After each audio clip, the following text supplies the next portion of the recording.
Embrace the floof. Hello and welcome to episode 19 of Weird Mind Newsroom. And if you know the gist already, we're going to talk about the new releases of this week, we're going to talk about the trailers that came out this week, and we're going to talk about a few of the news stories that came out this week. But let's not waste too much time now, and let's just get right into it then, shall we? But I guess there's only one other option to basically get some work around here. And it's this. So we start off this week with what I feel will be the final big film, and probably the big film of this month, and that is with the giant sci-fi epic film of The Creator. Now, this new movie will be a war between humans and AI, which sounds similar to the reason that the strikes happened for, but we'll talk more on them later. And we'll follow an ex-Special Forces agent as he tasked with finding and taking out the weapon made by The Creator and destroy it before it falls into the wrong hands, and the consequences the soldier must make in the process. Now, initially, as of recording this, it was initially, at the while, a pretty decently received movie. It has gone down in reception slightly, but it's still well received, particularly for high praise towards its visual effects. I mean, I've seen the visuals looking, and they look fantastic. Most cases, probably just it's too similar to other sci-fi films, but you're gonna get that with a lot of other sci-fi movies anyway. But if you're up for something a bit more, compact with a love story, bit of action, bit of visually stunning film, then I would say check this out if you have the time, as it's available now in cinemas. But if you're into more of a sadistic and grotesque horror appeal side of things, then you do not need to worry, as we have an all-new entry in the long-running 20-year-plus series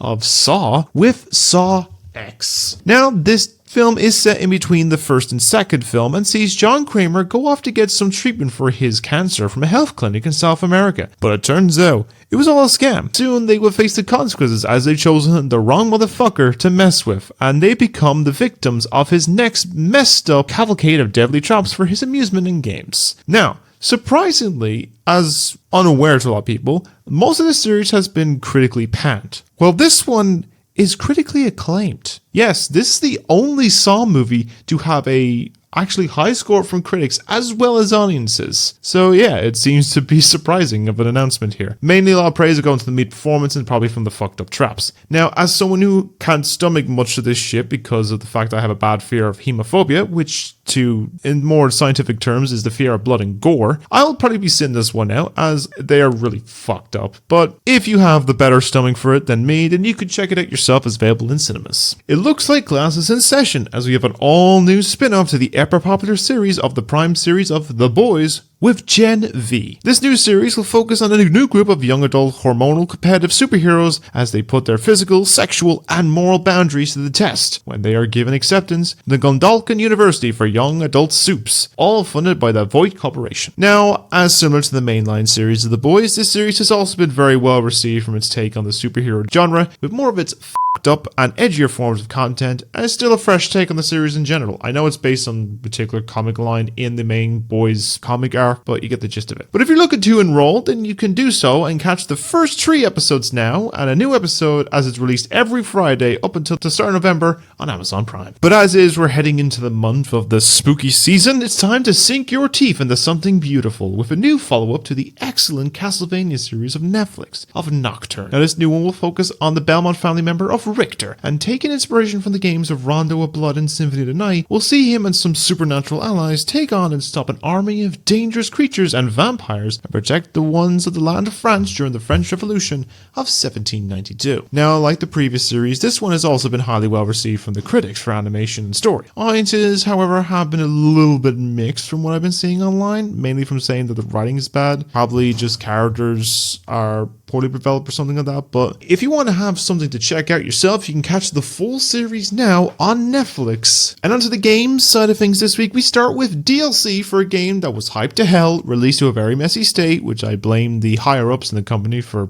trying to push it out for Christmas, had quite the road to recovery, and is now at a functional state where it's highly praised and very well received. And that is, of course, with Cyberpunk 2077. And we are here with its first major expansion of Phantom Liberty. In this game, you will return to playing the character of V, as you take on a more spy thriller espionage role this time around and must save the NUS president from his life being taken, and this will also be headlined by a big name star, where in the first time it was Keanu Reeves, this time it's Idris Elba. Now the reception that I've seen for this expansion has been very well received for its story and functionality, and its method of playing as well, and if you want to head back into Ninth City, then you can buy the new expansion, as long as you have the base game as well, for next gen consoles, last gen consoles, and for PC too. And then just to wrap up this week with a game that's released every year, charged a hefty amount for minimal changes, probably most cases just a new title slapped on the box, and people still complain but buy it anyway, we have the newest football game from EA Sports, in particular EA FC 2024, because they lost the license to FIFA. Now this game is just football, and that's basically it, besides maybe the Ultimate Team and all other stuff. But I question the time I see why, I don't understand why people play this game when it's basically the exact same thing, most times just staring at a stat screen, and mostly look at cards. Most cases I'm thinking it's probably just different statistics and players, that's really much it, but I just don't see the appeal. It's also a case where it's annoying that people will buy a console and just solely play this as their only series of games. Maybe COD, but that's really much all their library is, just FIFA games. And in the same instance as well, where it seems to be a newer pattern I always see all the time, where they buy the game, they play it for a bit, they say it's bad, they like the old version better, and they will repeat the same process every year because they said the same thing last year. But yeah, it seems to be alright reception anyway, and if you want to play it, you could play it now on PS5, PS4, Xbox One, Series X and S, PC, and Nintendo Switch now. And with that, of course, that is all of the new releases that have come out this week. And that's the way the news goes. So we go head on to trailers now, and we start off this week with the big discussion piece trailer, as we have gotten the official full-length trailer to Season 7 of Rick and Morty. Now, which of course is showing off more misadventures of super genius Rick Sanchez and his bumbling grandson of Morty Smith. Now, the big discussion is of course with the sudden change in voices. As you recall earlier this year, Justin Roiland left his projects and groups that he was a part of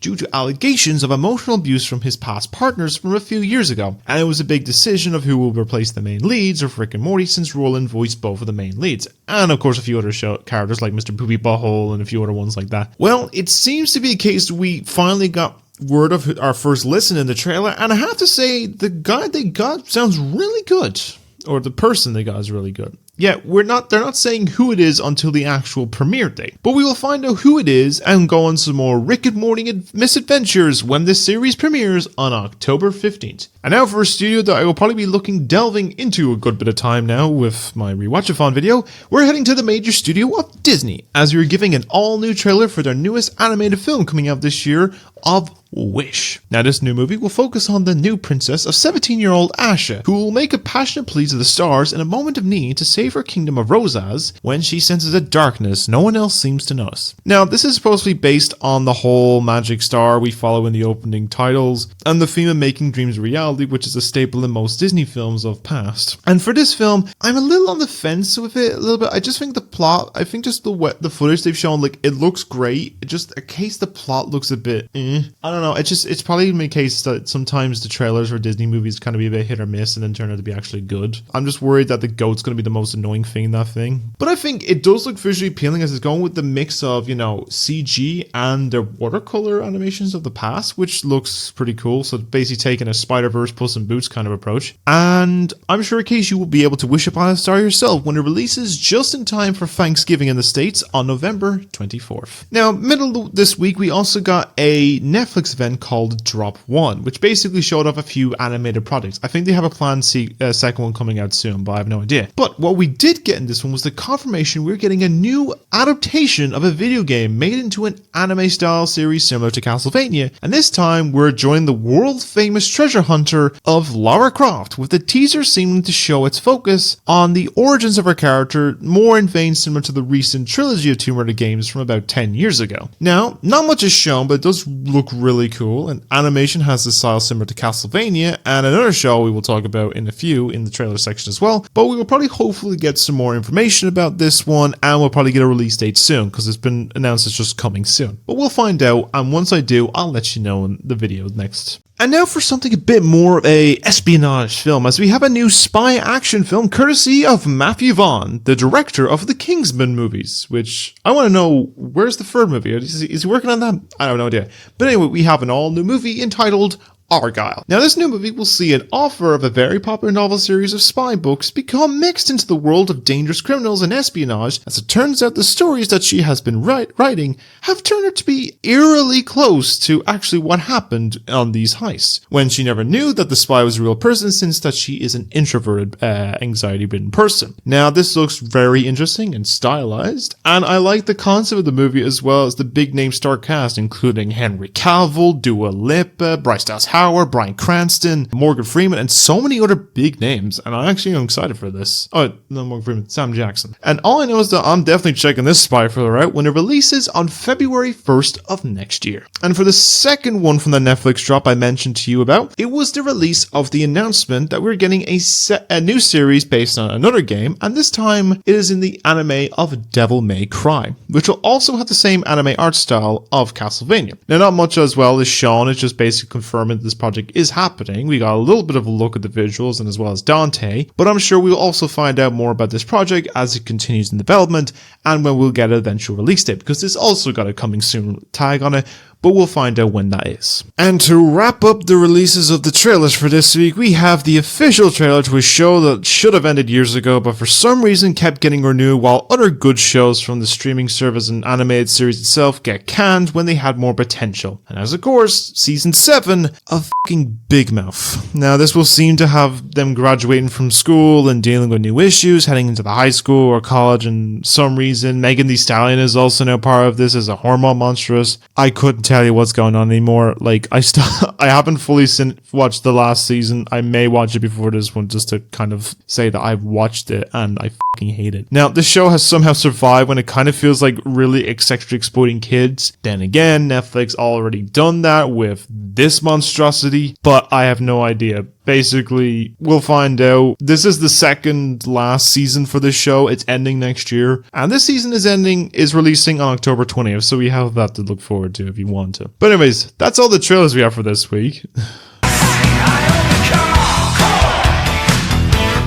So the first two stories for this week's news section are related to each other, but we're going to talk about the first one, which talks about the entertainment industry itself, and in particular with the late night talk shows. Now, it seems a lot of them will be returning back very soon, which I will discuss in the next story, and all is well and good, except for one particular one that has been caught under fire about some recent discussions, and that is with the Tonight Show starring Jimmy Fallon. Now, you see, articles from the Rolling Stones have come out in the last few days that apparently it says working on the Tonight Show has been labeled as a toxic work environment, as you can see by this person talking about it here. Yeah, why don't you tell me about that a little bit? Like what was the worst part about like the whole ordeal, like working on your show? Probably working with all those filthy. Now, this was made aware in a Rolling Stones article that got response from about 16 employees, 2 former, 14 current, and tried to comment on a lot of other ones, but they have denied any comment. They have emphasized that Fallon has had a history of outbursts and would lash out at the staff when he's under pressure. Some previous senior staff has been bullying and belittle other members of the crew, and the dressing rooms that would have been used for the guests were also known as crying rooms for the crew working on the show, to let out some stress. Now, Fallon has apologized for this behavior, and it falls from some other talk shows that have been called out for supposed and alleged toxic behavior, following them from like Ellen DeGeneres, and I think Wendy Williams, but I believe Wendy Williams' show is always known for being a bit, assholery, but I have no idea. I'm sure we'll probably get some statement from him now once the show comes back. It'll probably be the first thing he does, as the similar thing to what Ellen did when she came back, but we'll have to see when that situation is addressed directly. But what do you think of this whole ordeal, and do you feel all other talk shows in the past and present may have some form of toxic environment to them that we may not know about? But let me know what you think of it down below in the comments, and we'll discuss it there. And our second story relating to the entertainment industry is, of course, with the ongoing strikes. As I mentioned, they will be returning back real soon, and by real soon, I mean next week, in particular, tomorrow night. As it's been confirmed at the start of this week, after a grand total of 5 months of being on strike, the strikes for the writers are finally coming to an end, as it has been confirmed that the studios and writers have reached a fair and positive deal that both can agree upon, and this deal will be in place on the contract for about 3 years, as as well as return to it in 2026 for renewal with like probably updates and probably similar things. If not, most likely be another strike. We'll have to see how that turns out. And I have to say, it seems to be a very happy day for this particular working group. Now, it still does not mean that the likes of the strikes have ended, as we all know that the actors strike is still going on after about 2.5 months, and another studio may be joining on the picket lines. But with the actors one in particular, there has been discussions that they may be dealing with negotiations some point next week that could see it come to an end, which I feel maybe might see an example of it finally coming to an end. Hope so, but we'll have to see where it goes. The last one I have to bring up in particular is the case that the studio that might be replacing them is the video game studios, as it's been discussed that they were supposed to have deals this week, it didn't fall through, and now everything seems to be a bit of a free fall. Now we'll have to see if they end up joining the defense and see delays for video games instead, as the Writers Union has been helping them like sort that out to get a better deal, but we'll have to see once that news drops. And when I do hear something, I'll let you know in probably the next episode, or I might update on this video, like if I'm editing it and something comes up. But what are your thoughts on all this? And do you see the actor strike ending within the next week? And do you see video game studios joining the strikes instead? Let me know what your comments are down below, and let's give me your opinions. And now for some music news announcement, and this may not be much of an interest to a lot of yous, but to some, like myself, it may be a bit of a positive outcome. So as I have mentioned probably a little while ago on this channel now, but I'm a big fan of the genre of indie and comedy music, with the likes of certain bands like Twerp, Starbomb, Weird Al, Planet Booty, Tenacious D, and our focus of the story for this week, and my personal favorite one, of Ninja Sex Party. Now, over the last 10 plus years, I think going on 15 years next year, and since about 2015, they've released a new album every single year, in the forms whether it's an original studio album, a cover album of classics from their 70s, and a kids album, an acoustic album, and even an album from Danny's two other bands of Sky Hill and Shadow Academy, or both with Starbomb and Twerp. The duo of Danny Sexbang and sadistic killer Ginger Brine have been busy. Well, now it looks like they've gotten news of 3 albums that have coming out in the next one, with one coming out in 2 weeks, another coming shortly after, and one coming out in early next year. So starting off with the newest album from Sky Hill of Out in the Moonlight. This first one in a quite long time for that studio, and the longest band that Danny has been a part of. Now I've listened to some songs of the past, and we have confirmation that this album of Out in the Moonlight is coming out on the 13th of October this year. So that's something to look forward to. Our second album, shortly after, is with our boy Ninja Brine, is about to drop a fucking tasty ass jazz album under the pseudonym of Trey Magnifi, with an album of Mature Situations. Now they have released one song there last month, and gotta say, it's beautiful. It's some tasty ass jazz. Now this album is confirmed to be dropping on November 10th of this year, so I will definitely be checking this out. And our final one, of course, is the Mainline themselves, with Ninja Sex Party joined together to bring their 6th official studio album of These Nuts. Got him!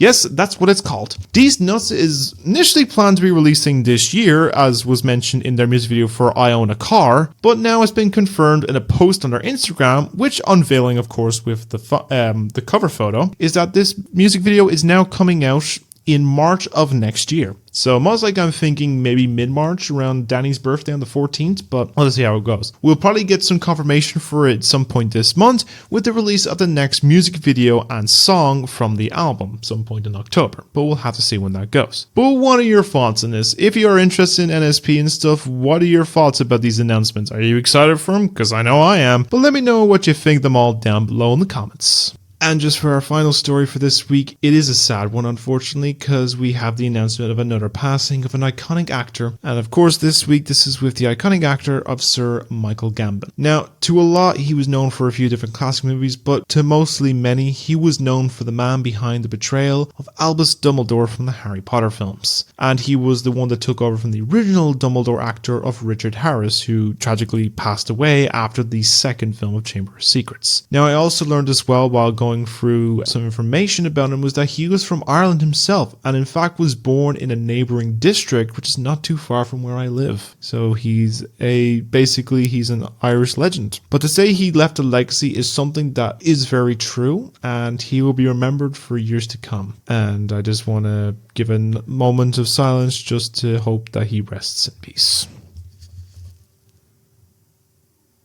And on that note, that brings us to the end of the news stories for this week.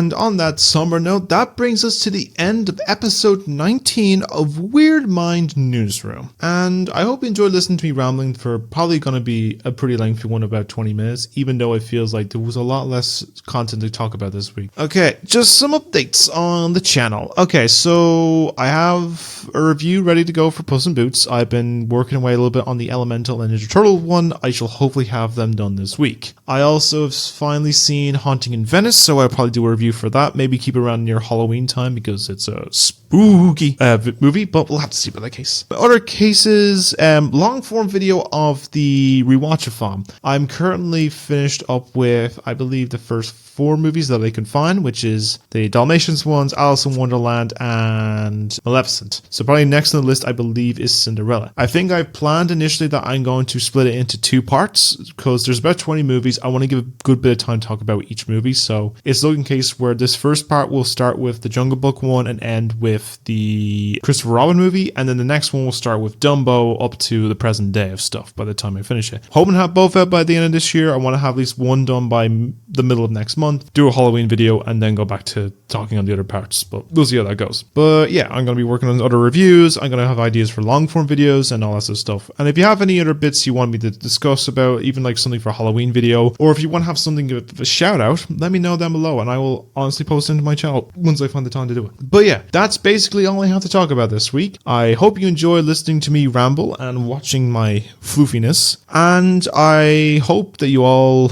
like, comment, and subscribe and all that if you enjoyed my content, and share around, discuss about the topics we had this week. And, you gotta stay being wonderful people, because I all know you are wonderful people. And have a great day every day. So that's all I have for this week. See you all in the next one. So goodbye, everyone. Take care.